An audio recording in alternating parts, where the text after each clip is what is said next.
everybody, it's Laurie and Stacy, and we're back today to talk to you about one of our favorite subjects, and that is the use of crystals. We love crystals. So today we're just going to share with you two or three crystals that we like and how we use them. And really the options are endless. I mean, you can do a lot of research and reading and studying about crystals, and you'll see a lot of different opinions out there.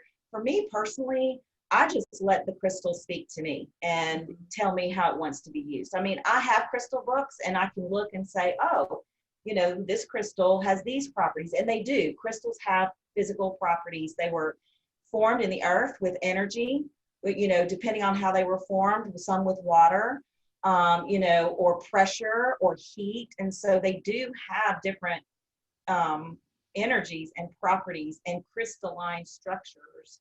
And there's a lot. I did take a course to learn about the different crystalline structures in crystals and kind of what that means for their energy. And it's a lot of information, but it's very interesting. So we're not going to go into that today, but what we are going to talk about is just sharing two or three crystals that we use regularly, or that we, you know, that have a important place in our either healing journey or our, you know, management of our daily energy or whatever. And then, and then that's what we're here to talk about today. So Stacy, you want to start?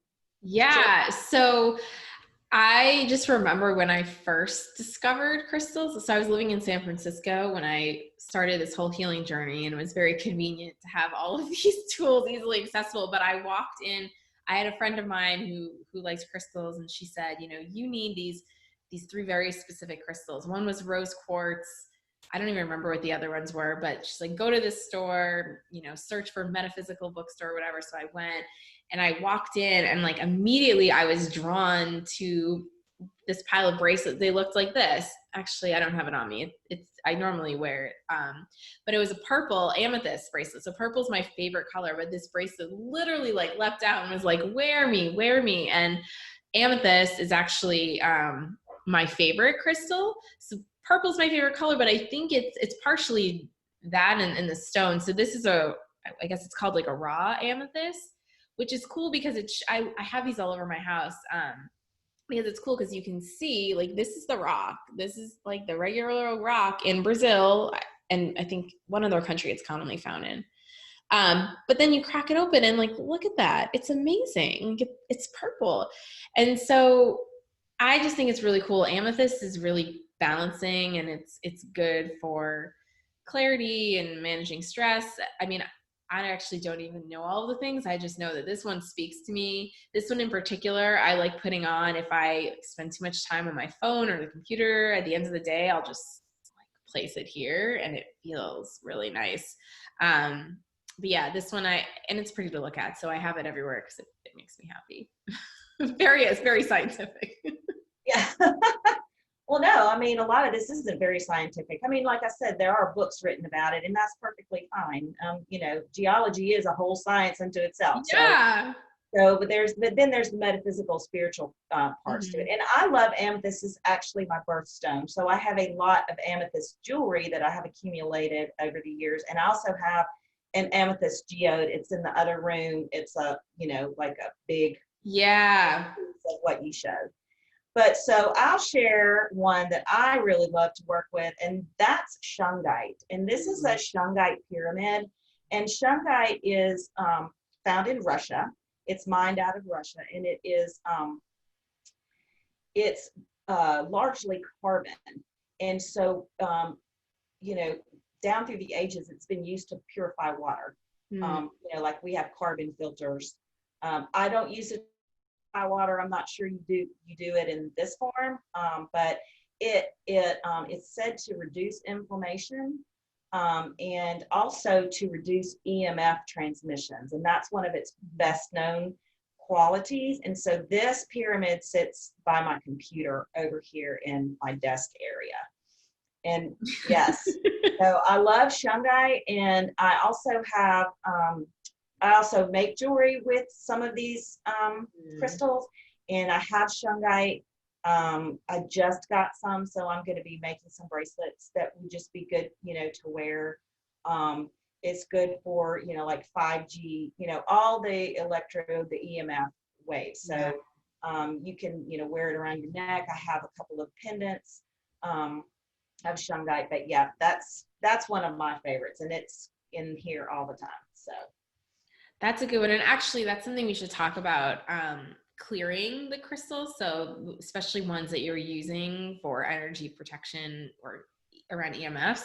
And I need to do this more, which is why I want to talk about it now. But how does that work? Well, the best way to do it, I know, you can sage, you can put it in the moonlight and water, but you seem to be a little more advanced on that practice. well, I don't know. I've read a little bit about it and studied up some, but I wouldn't say I'm an expert. But here's some things that you can do. It's really important though to, if you're not sure, do a little research, because you can cleanse a crystal with water, but you need to use like spring water and not tap water, and it needs to be room temperature. And you need to make sure that it's safe for that stone, because if you pour water over selenite, it will melt.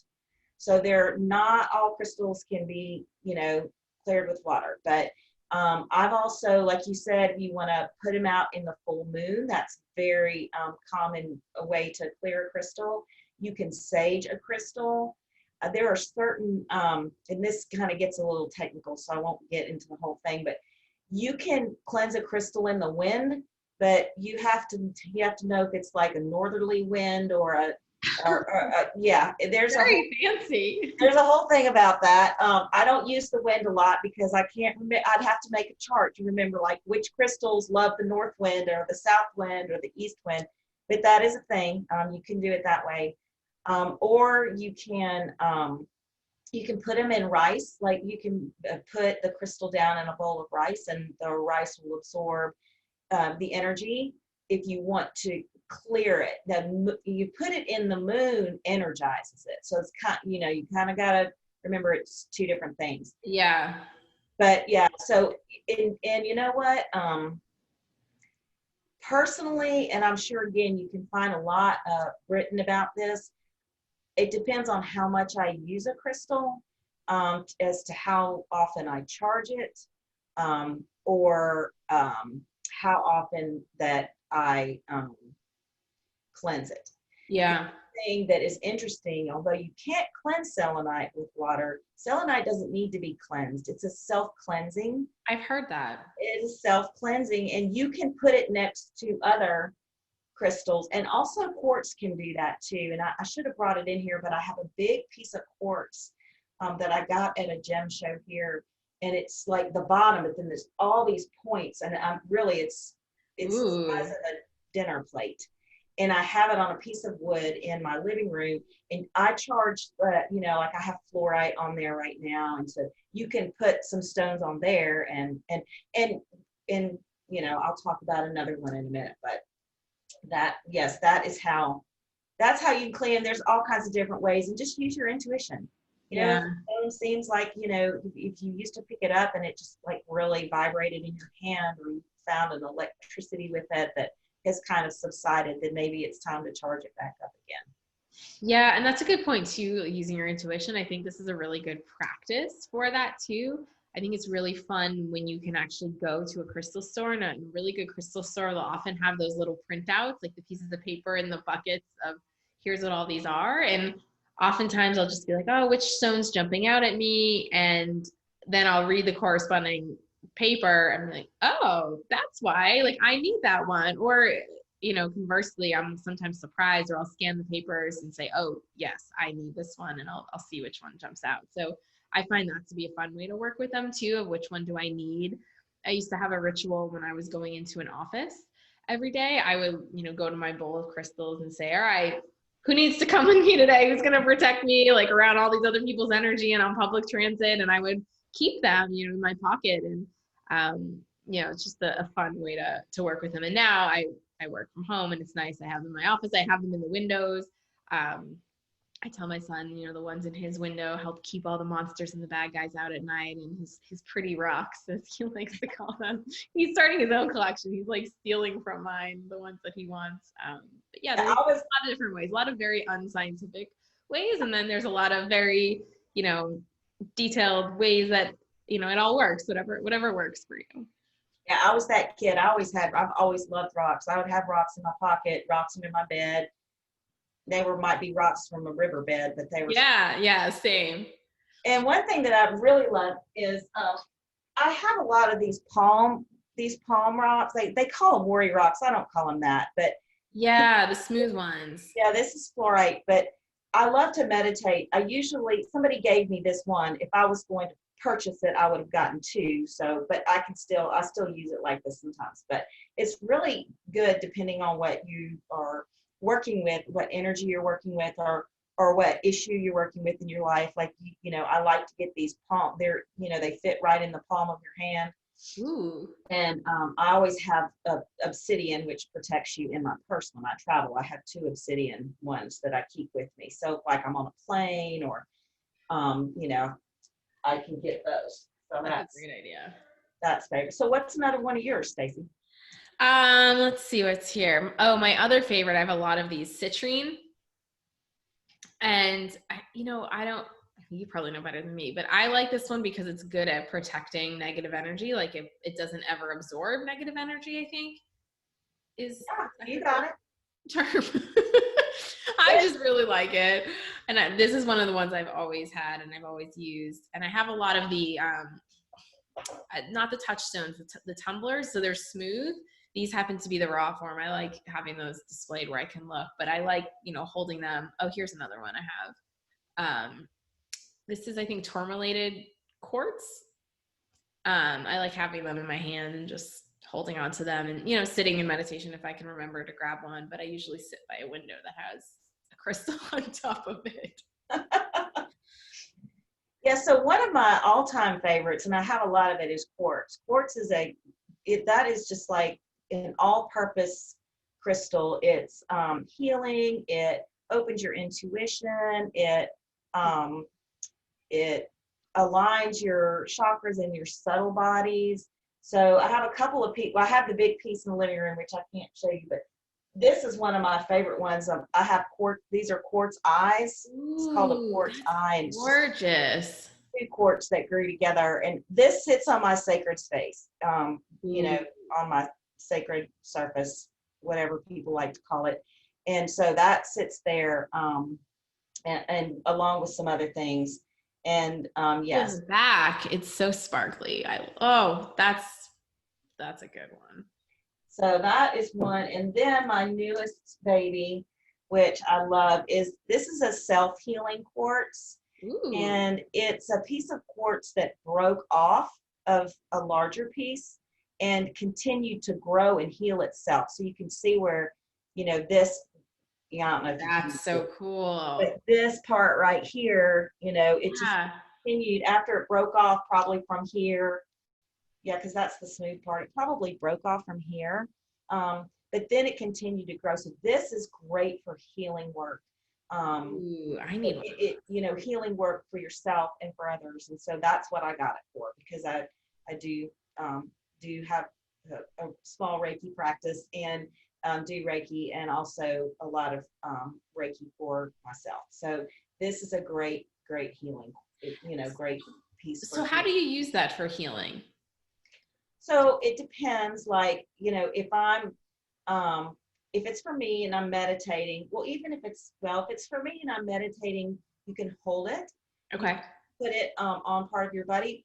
In my Reiki practice, I could do the same with somebody else, because, Reiki is an energy healing. Yeah. Where somebody receives energy, they're fully clothed. And so you can place crystals around them or on their chakras. And I do that. And also in Reiki, somebody's laying on a table. So I put crystals under the table.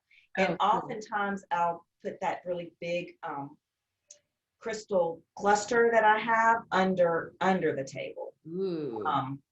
And so, yeah. And so also it amplifies other crystals. So those, I can put things in that crystal cluster and that all that energy will come up to the person that's being healed. But yeah, you can put this like, at the head of, whatever. Yeah, but it has a really strong vibration. I love this crystal. That's cool. I need to get one of those. And actually, speaking of that, so how do we get crystals, right? Like, not everybody has a metaphysical bookstore up the street. And online, it's hard to know what to look for. So do you have a favorite place? Well, so here I live in Birmingham, Alabama, for those of you who are new or don't know me. And we have two metaphysical bookstores, and the crystal selection is, pretty slim. They'll have like polished rocks. You can find that, but you can't find everything. So like if I know that I'm going to do certain work and I want to go get labradorite or something like that, I may or may not be able to find it. And, in some cities, they're just, there's a crystal shop on every corner. So not so much here. So there are some great online stores, and you can kind of Google. There's a really nice store in, I'm going to say this wrong, Wurtsboro, New York. Okay. It's called Crystal Connection. And they're on Instagram, and they have, I don't see them on Facebook, I don't think. Maybe their website. But they ship worldwide, and they do, like, on Instagram, they'll do an unboxing whenever they get a bunch of new fun. And that's kind of fun. And they do have like psychic fairs and crystal fairs and stuff, and back when we could do that sort of thing. And I've always wanted to go up there to one. So you may find some sources like that, but here's something that I think is very important. It's very important to me. Know where your crystals come from. Mm-hmm. There is greed and corruption in, crystal mining. And everybody probably knows about, the emeralds. Emeralds are mined, slave trade in the African emeralds, not the Colombian emeralds, but the African emeralds are mined using slave labor. And also that is a common practice with jade. So just, excuse me, know where your jade comes from. I love jade and I have a bunch of it, sorry. But just know where it comes from, and you don't want to buy, like, I don't buy Chinese jade, excuse me, for that reason. But there are other sources of jade. There's even, I think, a deposit like in British Columbia or something. I think I got some jade when I was up there. So just know where it comes from, because I feel like that the way the stone is mined out of the earth, it keeps that energy with totally. It keeps that energy. Just with anything too, right? With food, like you can tell the difference of the quality of food and like the energy of it. If even in a restaurant, if people in the kitchen were mad and angry, you can kind of sense that if you're super sensitive, like I know you and I both are. Or if something's made with love, doesn't it taste so good? I mean, it's like, maybe my like grandma's chicken soup is always the thing, right? I mean, right. It's true. Energy does affect things. So that's a really good thing to remember. Yeah, that's all I would have to say about that, but that's important to me. Agreed. All right. Well, I think we could talk about crystals for a while. So maybe we'll come back to this topic and share some of our others. I know you have quite the large collection that I'd love to see more of. There's a few around here. Cool. All right. Well, action item is go use your crystals if you have one, cleanse them, or go get a new one. See how it can work into your toolkit, and let us know how it goes. We'd love to hear what your favorite one is. Yeah, absolutely. So I think with that, it's a wrap, huh? It is a wrap. We will see you next time. All right. Take care, everybody. Stay safe. Bye, everyone. Bye.